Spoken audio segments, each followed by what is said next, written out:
Mangwana ni mwalelepo vukenjani class dumelang vanave Africa. It is an Africa good morning indeed, and you are watching the right show on DSTV 285, GoTV 25, 1up2.com, NTV Africa on YouTube, that's Africa with a K, and ntvafrica.my.na. As always, Africa good morning. Make sure that you get the latest from the continent, particularly with the most potent stories, and these are some of the top stories from the broadcast.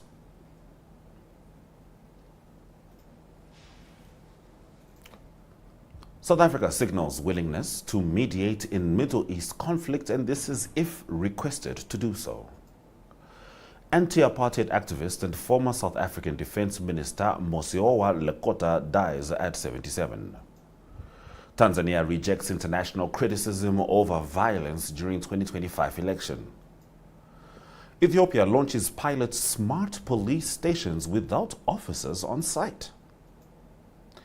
Seychelles leads Africa as the continent's most tourism-dependent economy.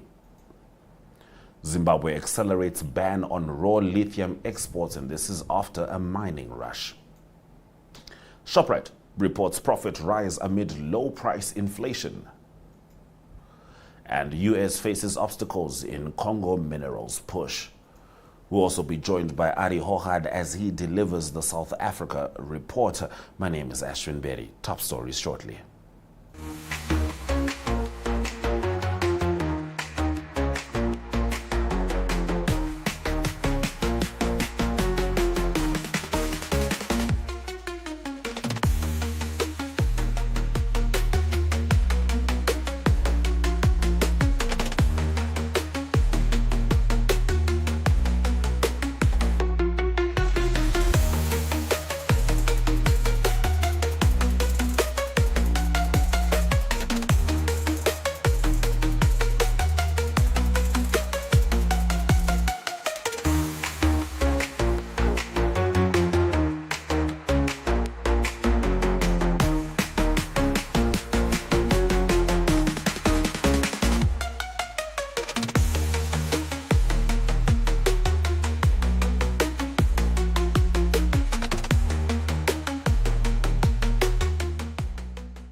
All right, let's get straight into the top stories. South Africa has indicated that it is willing to play a mediating role in the ongoing Middle East conflict if such involvement is requested. President Cyril Ramaphosa made the remarks while speaking to local media on the sidelines of an energy conference in Cape Town. According to comments broadcast by local broadcaster Newsroom Africa, Ramaphosa said South Africa remains ready to contribute wherever possible, including through mediation efforts aimed at resolving the conflict. He stated that if an opportunity arises or if the country is formally asked to assist, South Africa would respond in line with its international obligations. Ramaphosa emphasized that dialogue remains the most effective route toward ending conflict and war. We do have a video of President Cyril Ramaphosa delivering some comments with regards to the Middle East. What is happening in the Middle East is calamitous. It is the most dangerous development that could go way beyond the Middle East as well, because it now engulfs many more countries than just the 2 countries or 3 countries. So it's very concerning.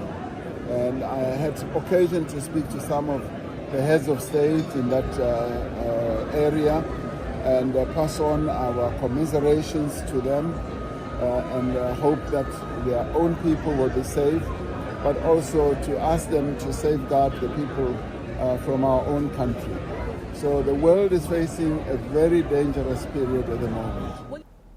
Staying with South Africa, South Africa's former defense minister and veteran anti-apartheid activist Mosiuoa Lekota died at the age of 77 after what his party described as a period of illness. Lekota was a prominent figure in the struggle against apartheid and was imprisoned on Robben Island alongside former President Nelson Mandela. Excuse me. He later served in several senior political roles, including chairperson of the African National Congress and defense minister between 1998 and 2008. President Cyril Ramaphosa paid tribute to Lekota, describing him as a freedom fighter and a servant of the people whose life demonstrated resilience, courage, and a strong commitment to justice. We're going to take a quick break before we return with more top stories on Africa Good Morning. AITSA is 'n echt Namibiese inisiatief. Ons reis op die hartklop van Afrika en vertel stories van mense en hulle dorpe op verskeie platforms insluitende televisie en sosiale media. Dit is joune, syne, julle en ook almal van hulle aan die ander kant van ons grense sinne en dit maak AITSA 'n lekker ding. Kyk AITSA maande om 18:30 op NTV, oneoftoe.com as ook op Netwerk Media Hub en NTV Afrikaans se YouTube kanale. Volg ons op Facebook of besoek ons webwerf by aitsafrica.com.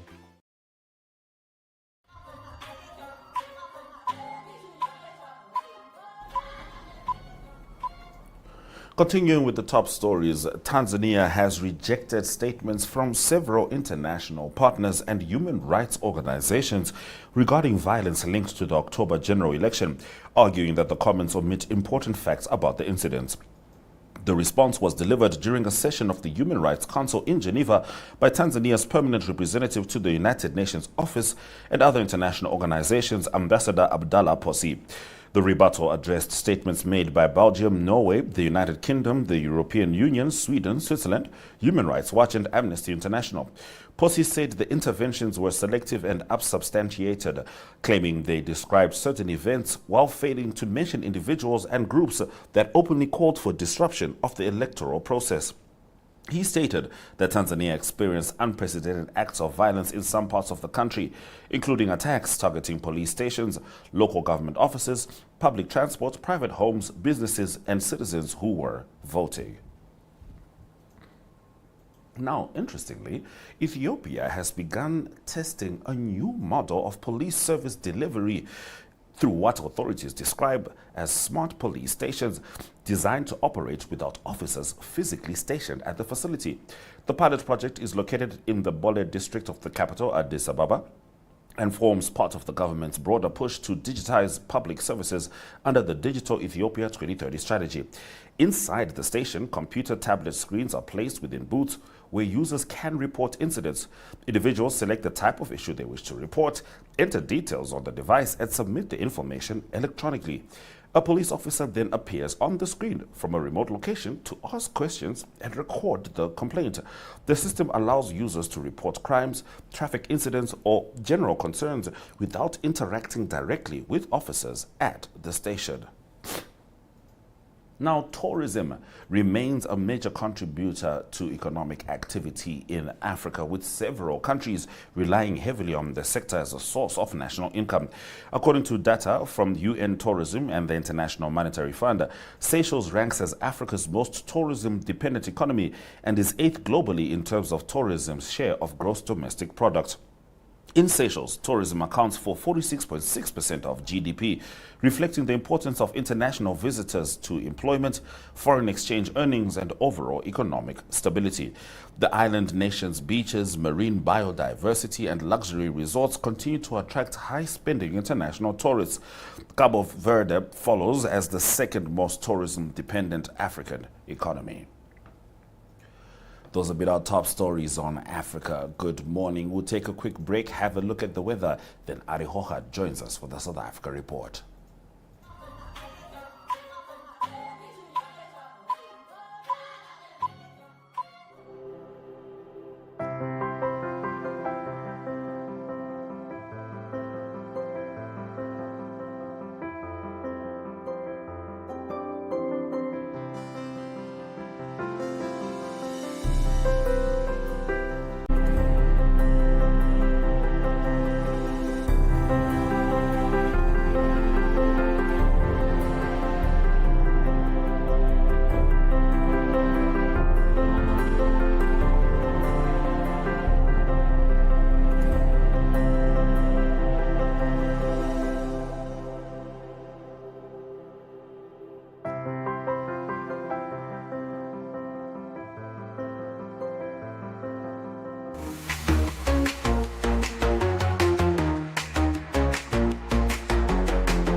Now, the South African economy is likely to face pressure in the coming months as the Iran war could negatively affect the rand to dollar exchange rate as well as fuel prices.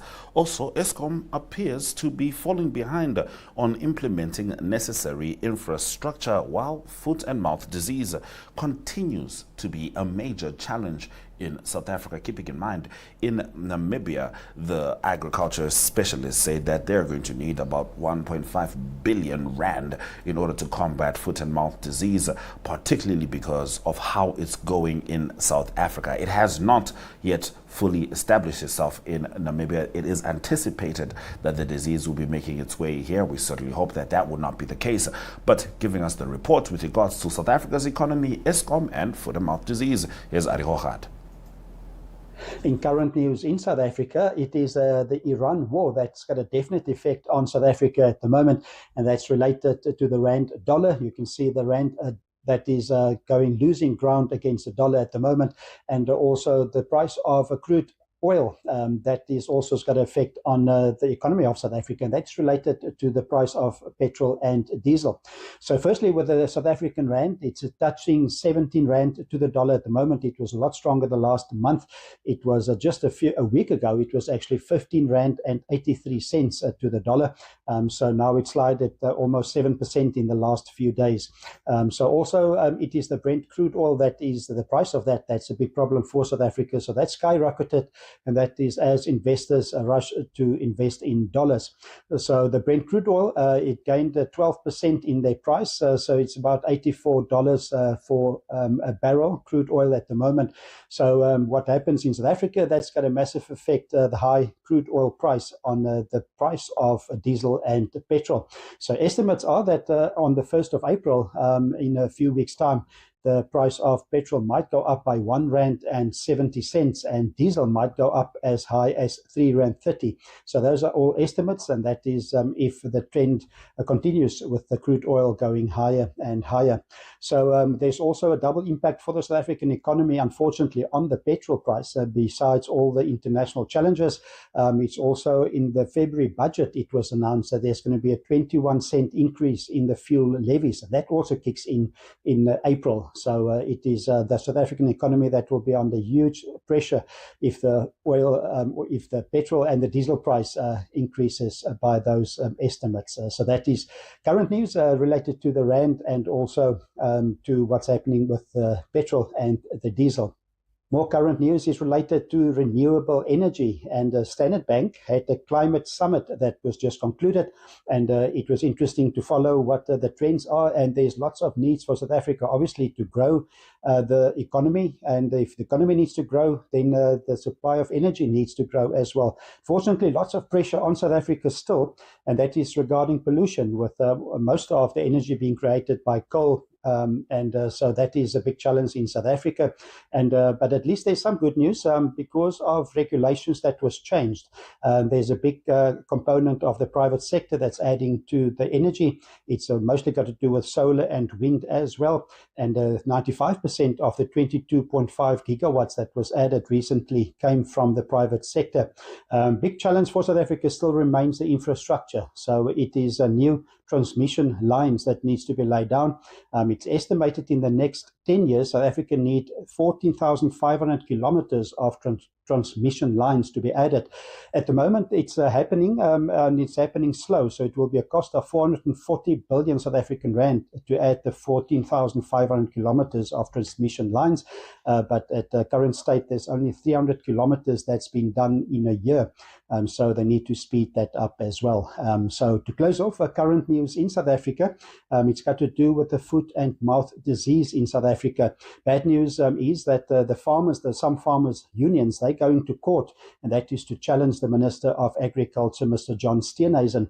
That's just because of the speed of rolling out the vaccines. And it is the farmers that want to argue in court that they can bring it in privately, and it will be then a faster process to get the roughly 12 million cattle in South Africa vaccinated. So at the moment, there's 1 million vaccinations that arrived, 1.5 million on its way, but the farmers say they heard that it arrived, but there's even wrong ones being sent to the KwaZulu-Natal area. So there's 9 provinces in South Africa. All 9 provinces have been affected, and there's almost 1,000 cases of foot and mouth disease. Biggest impact in the economy, of course, is there's no more exports for meat from South Africa. So that challenge is massive for South Africa. It's a loss of almost 1.8 billion South African rand. So we'll see how that court case goes. So that is current news at the moment in South Africa. Now in sport, is the DP World Men's Golf Tour headed to South Africa, and Sandawana Sundowns as well as Orlando Pirates are leading the charge with regards to the PSL Premier League. In sports news in South Africa, we go to the golf course first, and it's a very successful South African Open that was concluded recently. That's part of the DP World Tour on the men's calendar, and it was in Stellenbosch. But now the next tournament starts on Thursday, and that is Johannesburg. It is also a co-sanctioned tournament from the DP World Tour, the European Tour. That's going to be the Joburg Open. So there's going to be high-profile players playing there again. One of them is Patrick Reed. He's from the United States, and he's a high-profile golfer, and he's won the Masters also before, and he's playing in the tournament. And also Casey Jarvis, that won the South African Open the past weekend. He will also play in the Joburg Open. So the total purse is about 20 million South African rand, and it is the first round that starts on Thursday, and the final round will be played on Sunday. Going on to some soccer news in South Africa, it is the PSL, the Premier League, Betway Premier League, that continues. It seems like it's a 2-horse race at the moment. Orlando Pirates and Mamelodi Sundowns, both of them have 41 league points after 18 games, quite a bit ahead of third place Sekhukhune United on 32 points. Quite a few games still to be played, but it is Mamelodi Sundowns trying to win their 9th consecutive title, so it's going to be difficult to stop them as well. One of the contenders, the Kaizer Chiefs, they fell away in recent games. They lost to Richards Bay just a few days ago, 1-0, and also recently lost to Stellenbosch Football Club. So they're down in 30 points after 18 games at the moment. A last bit of sports news also is rugby, United Rugby Championship. There's no games this coming weekend, but at the moment, South African teams battle to stay in the top 8 for qualifying for the playoffs. The best placed team at the moment is 5th, and that is the Stormers. They've lost 3 games in a row. They've got 36 points after 11 games. And then in 7th position, it's the Lions on 33 points. Then in 8th position, the Bulls on 30 points. And 11th is the Sharks on 24 points. That's 11th out of 16 teams. So that is United Rugby Championship. No games this coming weekend. Big game coming up. You can make a note, the 14th of March. It's the Bulls that will host the Stormers in Pretoria. So that is the sports news in South Africa. All right, Arrie, now let's talk about Stellenbosch and what it has to offer. You know, growing up as a young golfing boy, I was fortunate to have many folks who could inspire me as an African golfer, including Zimbabwe's Nick Price and, of course, Ernie Els, the Big Easy from South Africa. What I didn't know was that there was an entire Ernie Els wine estate. Another reason to visit Stellenbosch. Let us know what's on offer, Arrie.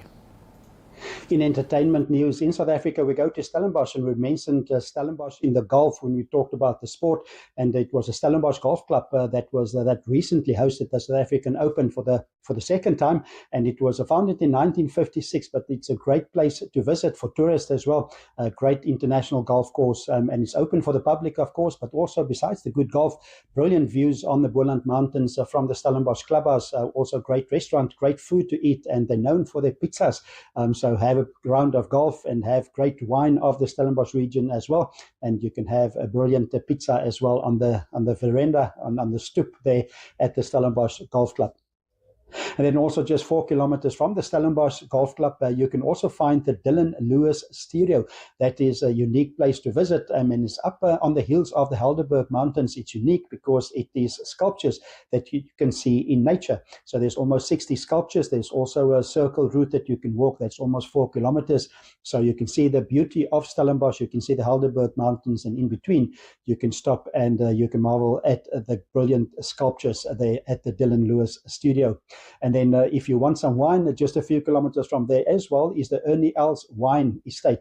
And so Ernie Els, a well-known golfer in South Africa as well. He's won many majors, and he's got a wine farm and a wine estate up on the Helderberg Mountains, against the slopes of the Helderberg Mountains. It's beautiful panoramic views. So firstly, there's a great tasting room. There's great wines that's available from the Ernie Els wine selection, specifically Cabernet Sauvignon, and also some great blends.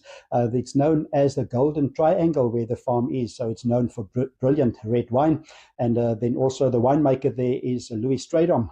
He's a well-known winemaker. He knows his red wine and is very experienced. And also, if you're at the Ernie Els wine estate, you can also have brilliant lunch. So at the restaurant, it's a farm-style restaurant, and it's a great terrace that you'll have there. So you can have good food, and then, of course, also have great red wine, a Cabernet Sauvignon from Ernie Els selection. So the Stellenbosch, great place to visit. So visit Stellenbosch.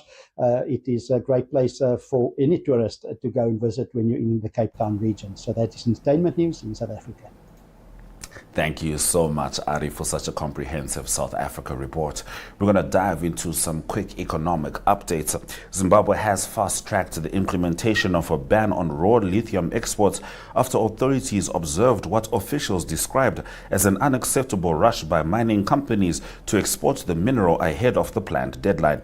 The government announced last week that exports of raw minerals and lithium concentrates would be banned immediately until further notice.